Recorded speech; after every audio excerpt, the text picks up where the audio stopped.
Hello, good morning, everyone. Good morning, Siluta. Good morning, Elona. Good morning, everyone.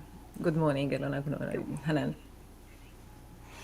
Yeah, so today we're gonna talk about, I would, uh, I'm just waiting a little bit for our audience to join us. Can you leave in the comments where are you from?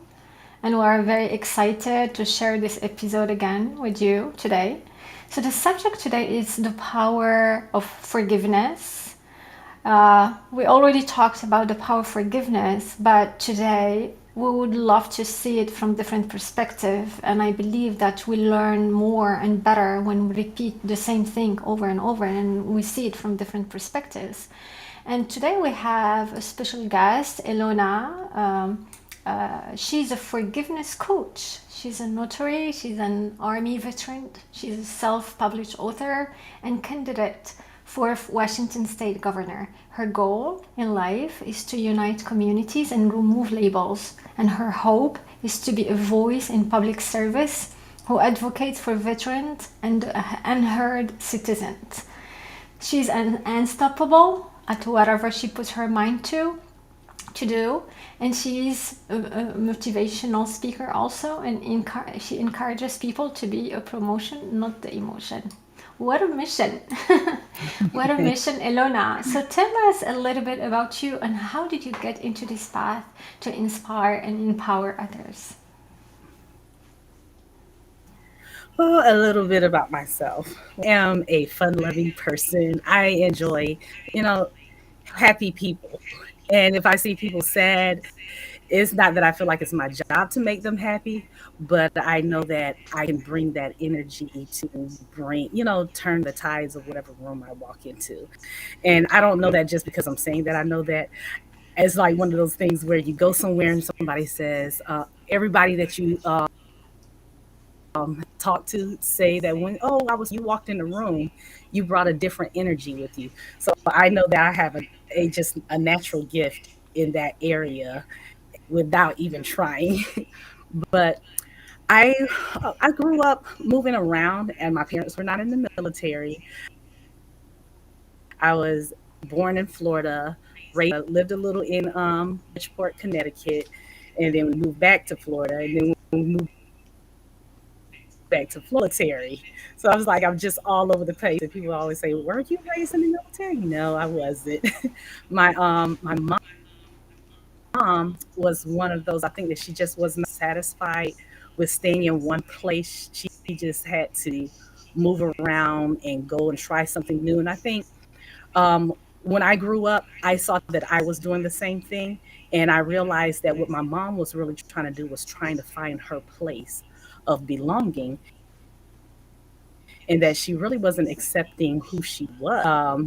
And I get a lot of my talents and gifts from my mom. It's just that, okay, this is my talent, this is my gift. So why am I thinking that that's not a talent or a gift?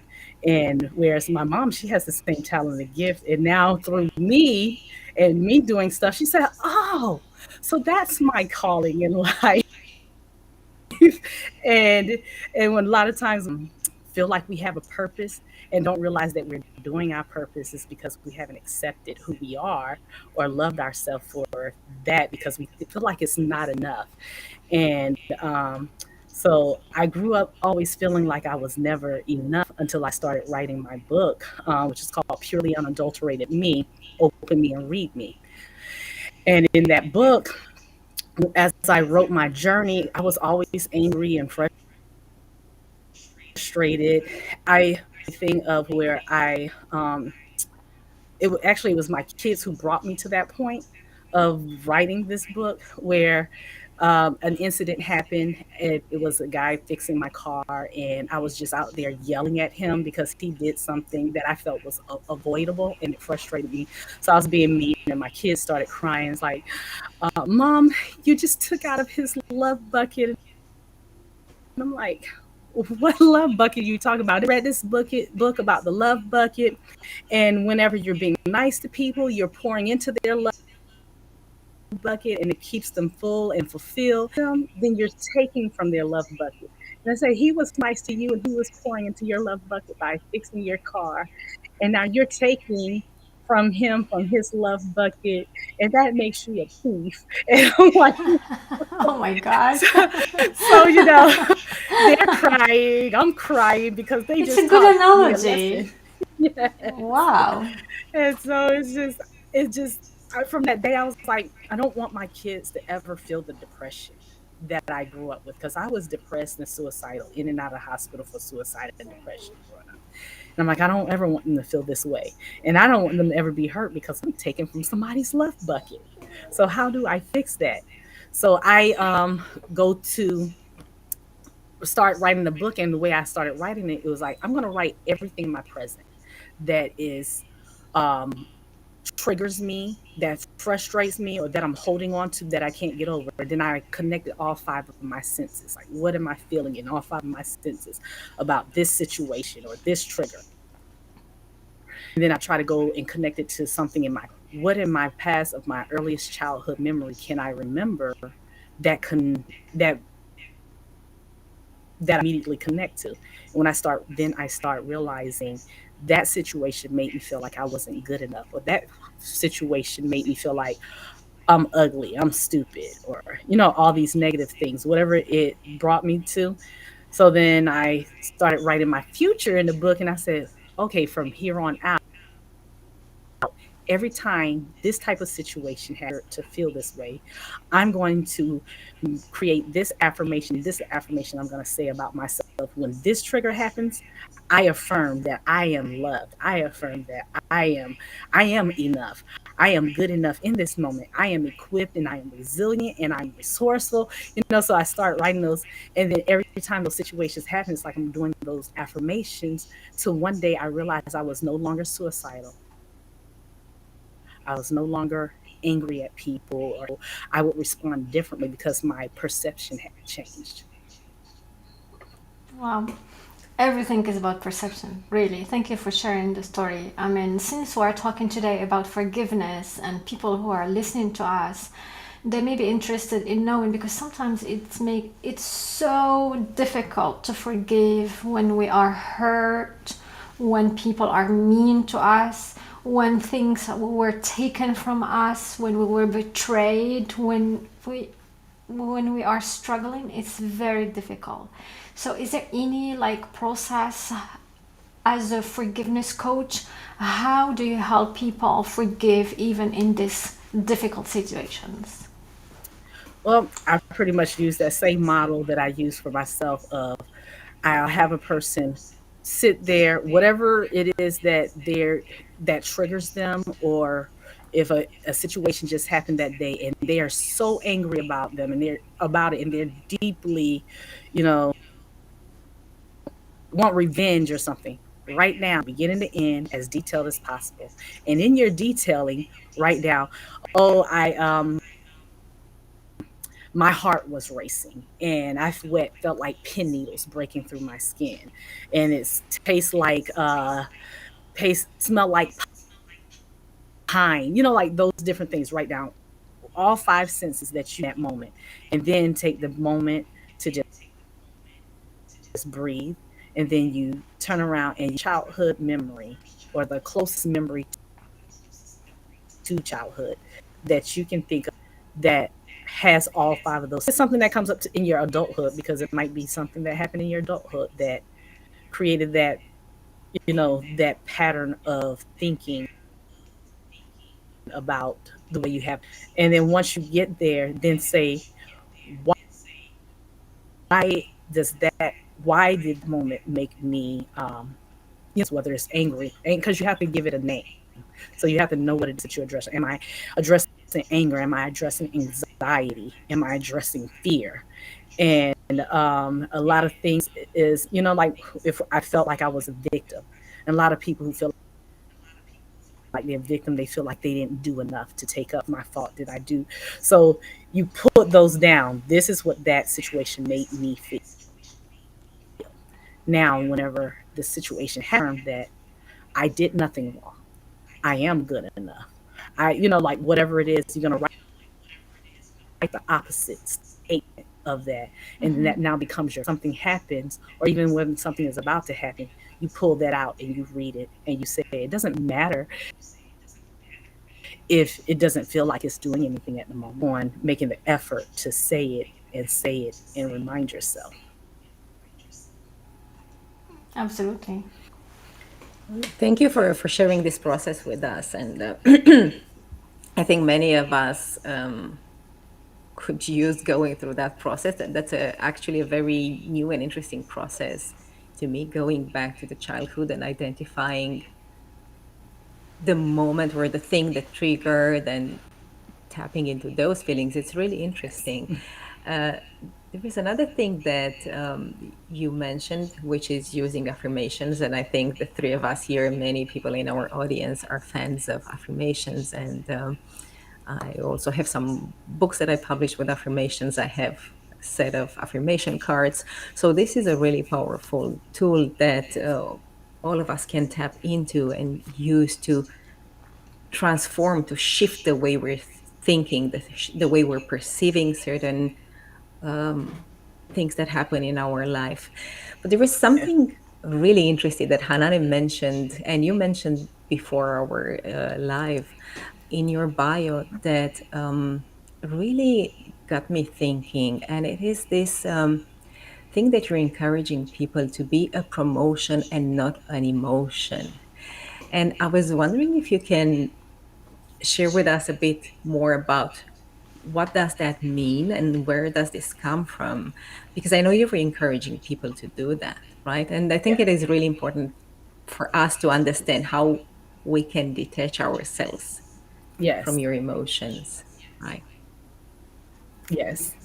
So be, and it can be anything, anybody can fill in the blank. So mine is be a promotion of forgiveness and not the emotion of a traumatic past.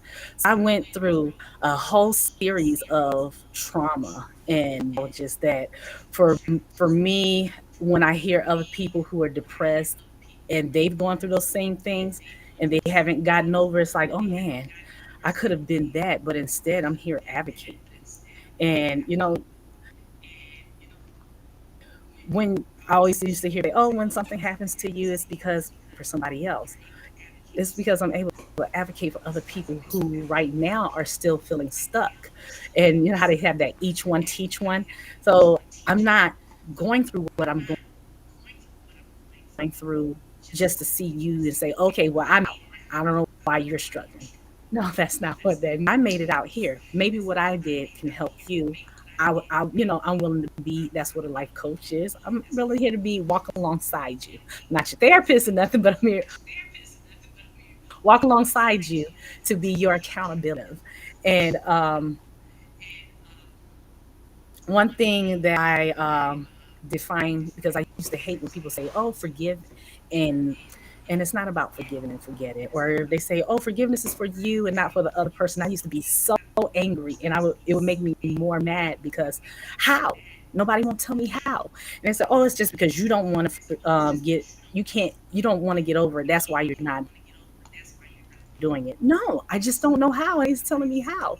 Well, let me tell you, forgiveness is like this. Let's say this paint on the wall. Paint is on this wall. I have to accept it. It's there because it is there. It's happened. I can't do anything about it. I can't go back and do anything. It's there. So I accept it. But acceptance does not mean approval. So I can approve or disapprove the paint. So if I don't like the paint, or I hire a painter and I change that color. If I approve of it being there, then do nothing. I leave it alone. So a lot of times in our lives, we disapprove of something, but approval signals and consequences. So if somebody's doing something to me, I don't care if it is a family member, because they're the ones who can hurt us to us. If we disapprove of it, we set boundaries. We say, no, I will not allow you to take advantage of me. Or no, you cannot everybody else's car. So no, you cannot use my car. There are these, boundaries. And if you take my car, I'm going to treat you like a stranger. If you take my car, there's these consequences. But we don't put consequences and boundaries with people that we know that are closest to us. And then when they do something that what we feel is our right, then we're mad at them and we're mad at ourselves because we feel like they've taken advantage of us and don't respect us. But the truth is, we've allowed them to take them and set those clear boundaries for them to respect. And then a lot of times we're afraid to set boundaries because, unlike me, people are gonna be mad at me. So what? It's your boundaries, is your right, and we respect each other in this community space. And I would not do something. I love you and I care about you and I'm in your close space. This vice versa. If you respect and love me, you should not do these things. And people, when you feel like people are going to be mad, not that so much as they're going to get used to your boundaries because it's not something they're accustomed with you. Because people were, kind of mad and iffy, but everybody came around and they know that's me. Yeah. Well, thank you for sharing. One thing that interests me and Staluta also is that we hear a lot of stories of, like you, of resilience. I mean, you went through a lot: trauma, child abuse, bullying, addiction, family problems, a lot of things.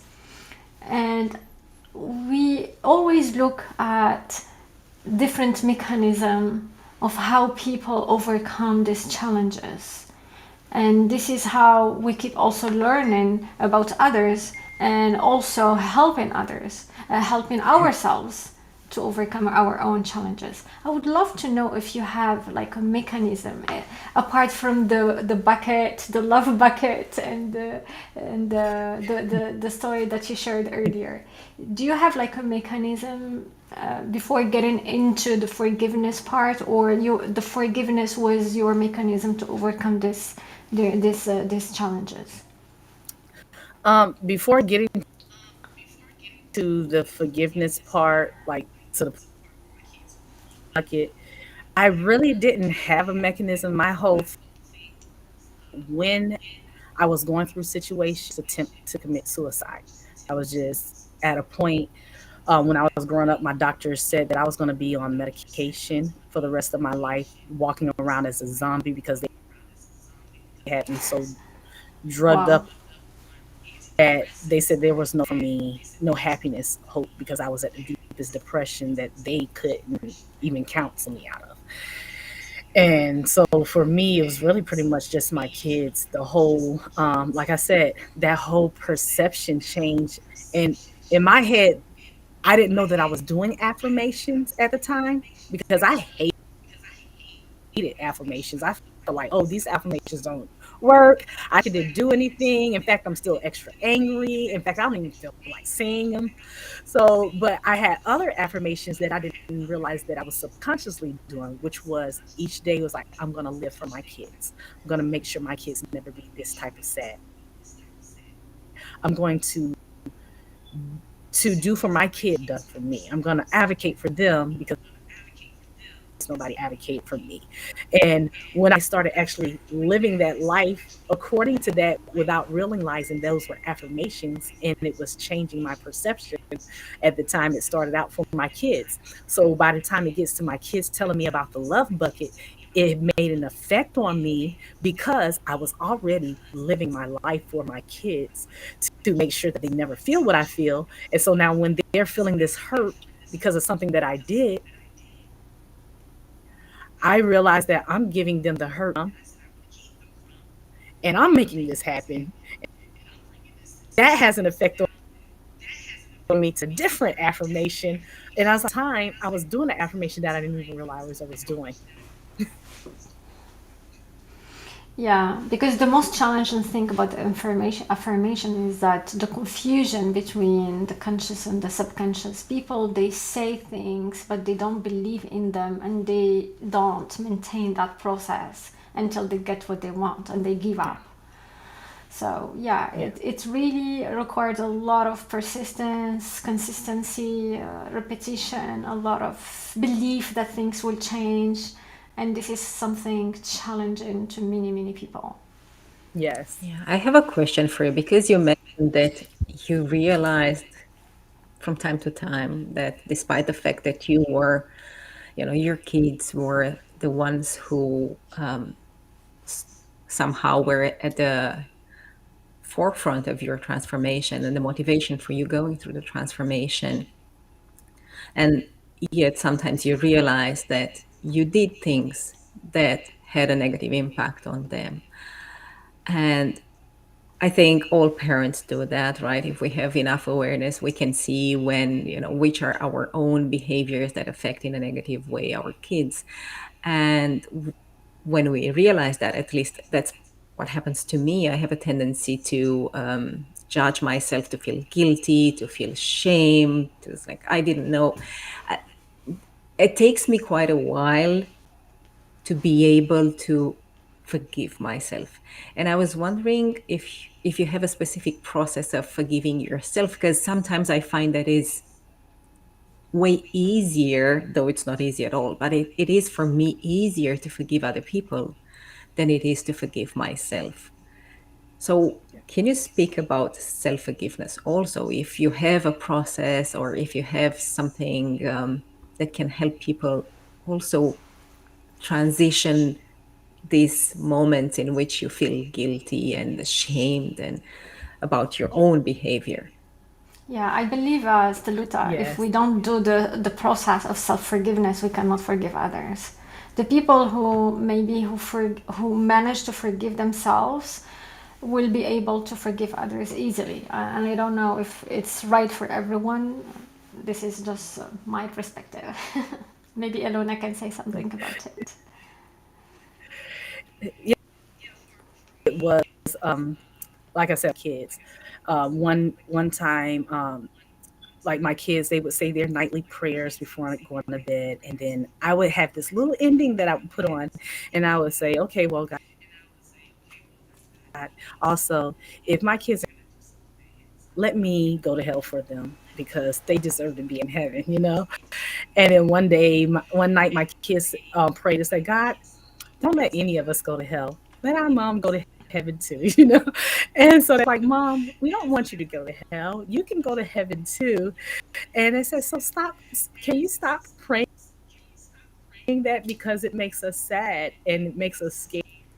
You rather go to hell with." So it was like I started saying to myself, like, why am I condemning myself to hell because of my upbringing? It was always hellfire and brimstone. That I didn't think that I was entitled to go to hell at this point. That I was just unforgivable. Everything that I was has done going to be good enough, and so I had to start doing that same self affirmation of when I would pray with them, I would say that, and me too. Put in a good word for me, and it just started like just you start to subconsciously change, and you don't even realize, and you start to accept these things of I am good enough, even if I make a mistake, and then I when I started, because I would teach my kids, don't see failure as failure. See failure a small win, and that's another notch on your belt. Another notch of how do wise people become wise? They don't become wise because they never failed. It's because they accepted that failure and they use that failure as a stepping stone. So if you use it as a stepping stone in a learning experience, then there's nothing to feel ashamed about or bad about. It's something to be proud of. It's like a little gold star award. Start seeing those things as, oh, I got another gold star. So Yeah. Thank you. That's a really interesting visual. And I think if we could keep that visual with us, and every time we manage to do something like that, visualize that and trigger the dopamine in our system, it would be easier for us to keep on doing that. and you Well, I'll keep the golden star to mind. and like saying that and you say that actually kind of gave me an idea. Maybe I should start a gold star chart. Like every time something happens, and then write experience was. And so, okay, I learned this today, and then put a gold star down there beside it. And then you just see this whole gold star of experiences. And you're not writing as a failure. Oh, today I failed at such and such. Oh, today I learned drive over big puddles and not flood my engine. you know, gold star. Yeah. After many interviews so far and after listening to many stories like yours, we started to see a pattern of people who struggled in the past and how they use that pain, that struggle, that challenge into something meaningful, something big, something that inspires them every day and give them sense of purpose. And I can see that in your story.